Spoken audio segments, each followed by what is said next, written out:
IP Espinido, taga Malabon. Ako po si Lexter. Ako po si Arvin. Ako po si Jomel, taga Binangonan Rizal. AJ ng taga Laguna po. Lilibet Andrade. Ako po si June Mark. Pala si Maria Cristina. Si Annalyn Andrade. Ako po si Dwayne ng taga Sampaloc, Manila. Ako si Leia Abia. Ako po si Wilmo Makuto. Ako po si Liza Bitsaida. Dati akong may goiter. Meron po akong hepa. Ako po ay may sakit na kidney failure, almost 2 years na po siya. Diagnose ako ng HEPA. Diagnose ko ako dati na may TB. Ako ay isang dialysis patient. Ako po pala ay may TB, 2 years na po. Na-diagnosis po ako ng PCOS o yung nagkaroon po ako ng bukol sa matres. Ako po ay mayroong sakit na arthritis. Na-diagnose po ako ng doktor na meron daw po akong prostate cancer. Na-diagnose ako na may PCOS or bukol sa aking matres. Cancer sa utak. Na diabetic po. Tsaka high blood. Nakita ko po yung black seed.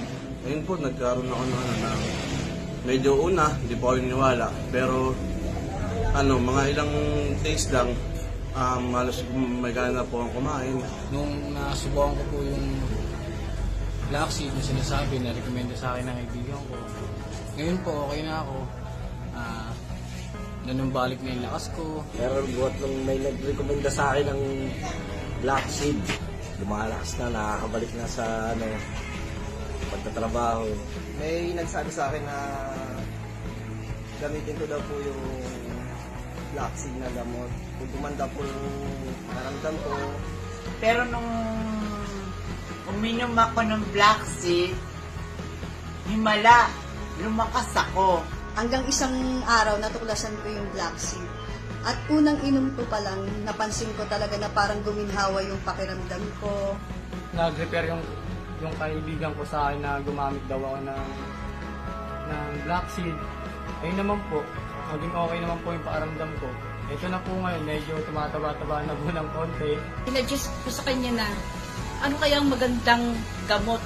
Sabi niya sa akin, bakit hindi mo subukan yung black seed? Sabi ko sa isip ko, sige nga, wala namang mawawala kung itatry kong gumamit ng black seed. 2 months ko lang ginamit ang black seed. Thank you sa black seed. Gumaling na ako. Nagagalaw ko na yung mga kamay ko. Meron po akong kaibigan na nagsabi na mag-take daw po ako ng black seed. Tinry ko naman po, kahit na hindi ko pa naman siya kasi alam kung mabisa siya. Tinry ko po siya ng 1 buwan. Ngayon halos parang gumanda ho yung pakiramdam ko. Natuklasan ko rin po ang isang black seed. Tinake ko po ito ng 3 months. Sa ngayon po, nagpapasalamat po ako sa black seed dahil 3 months na po ako buntis. Ngayon po dumating po yung kaibigan ko. Pinatikim po sa akin yung black seed na yan. Yung tikiman po. Lumakas po ako at nakakakalakad po ako. Nakita ko yung kaibigan ko at sabi niya, subukan ko raw nga itong black seed na ito. Ayun, gumaan ang pakiramdam ko. 2 buwan na akong umiinom, gumaan ang pakiramdam ko. Maraming salamat sa black seed. Kaya laking pasalamat niyo po sa black seed. Kaya po nagpapasalamat ako sa black seed. Salamat black seed. Maraming salamat po sa black seed at nabigyan ako ng pangalawang chance na makapagtrabaho. Thank you sa black seed.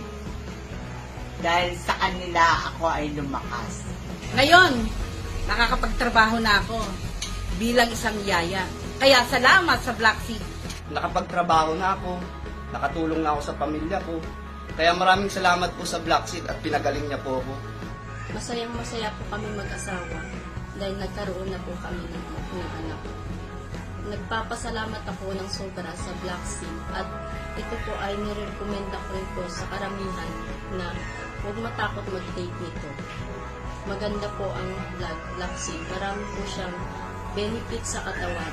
Kaya maraming salamat sa kaibigan ko at saka sa black seed na yan. Kaya po sa Panginoon ako nagpapasalamat. Binigyan ako ng buhay po. Ngayon pwede na akong kumilos mag-isa na walang baston.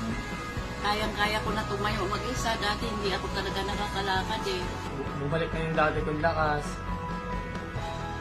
maraming salamat po sa Black Seed. Dahil sa Black Seed na to, ang laki po ng tinulong po sa amin ito. Thank you Lord sa blessing. Sa inyo pong mga kababaihan na laging nadadiagnostic ng bukod sa mga, ito na po, itry nyo na po ito, talaga po maganda at maidudulit na ginhawa sa pakiramdam. Salamat po sa Black Seed. Itry nyo po, sobrang ganda po nito.